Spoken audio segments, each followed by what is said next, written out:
नमस्कार दोस्तों, बिहार में जमीन रजिस्ट्री को लेकर एक नया नियम आ गया है। सरकार की तरफ से एक नया रूल आ गया है। तो चलिए जानते हैं क्या है नया रूल जमीन रजिस्ट्री को लेकर। लेकिन उससे पहले अगर आप मेरे चैनल पर नए हो और अब तक आपने मेरे चैनल को सब्सक्राइब नहीं किया तो प्लीज चैनल को सब्सक्राइब कीजिए और बेल आइकन प्रेस करें ताकि जो भी ऐसे लेटेस्ट अपडेट हो सबसे पहले नोटिफिकेशन आपको प्राप्त हो। तो फ्रेंड्स, बिहार में भूमि विवाद को बढ़ते मामले को देखते हुए सरकार ने जमीन बेचने के नियमों में बड़ा बदलाव किया है। और लेकिन नया नियम के लागू होते ही रजिस्ट्री में गिरावट देखी जा रही है। नए नियम के मुताबिक अब जमीन की जमाबंदी जिनके नाम पर होगी केवल वो लोग ही जमीन की बिक्री कर पाएंगे, यानी कि भूस्वामी अब अपनी पुश्तैनी जमीन को नहीं बेच पाएंगे। इसमें भूमि विवाद में मामले में कमी होगी और नए खरीदार को जमीन पर कब्जा लेने में आसानी होगा।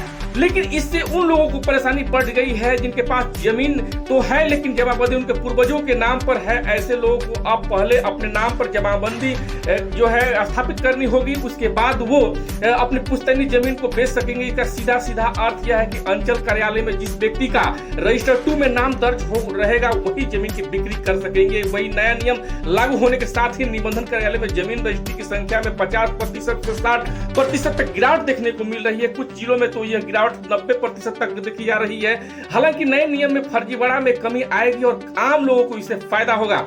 बता दें कि बिहार सरकार ने भूमि निबंधन नियमावली में महत्वपूर्ण संशोधन किए हैं। नया नियम बीते गुरुवार से लागू हो गया है। इसके तहत ही अब जो है जिस जमीन की जमाबंदी जिनके नाम पर रहेगी केवल वही उस जमीन को बिक्री कर सकते हैं, यानी कि नए नियम लागू होने से वो अब उस जमीन की बिक्री दूसरे लोगों को नहीं करेंगे। इससे भूमि विवाद के मामले में कमी आएगी। यही नहीं, अब जमीन की रजिस्ट्री के पहले उसे संबंधित सभी लोगों को अपने जमीन के कागजात दुरुस्त करना होगा, अनिवार्य होगा, ताकि भविष्य में जो है आपको मैं बता दें कि बिहार सरकार ज्यादातर लोगों को अपने पुश्तैनी जमीन से ऐसे लोगों को अपनी पुश्तैनी जमीन को रजिस्ट्री करने के लिए बंटवारा अनिवार्य हो गया है। नए नियम के अनुसार भूस्वामियों को जमीन बेचने के लिए जमाबंदी अपना नाम दर्ज कराना होगा, जिससे जमीन की बिक्री मामले में पारदर्शिता आएगी और फर्जीवाड़ा भी कम होगी। ये जानकारी कैसे लगा कमेंट जरूर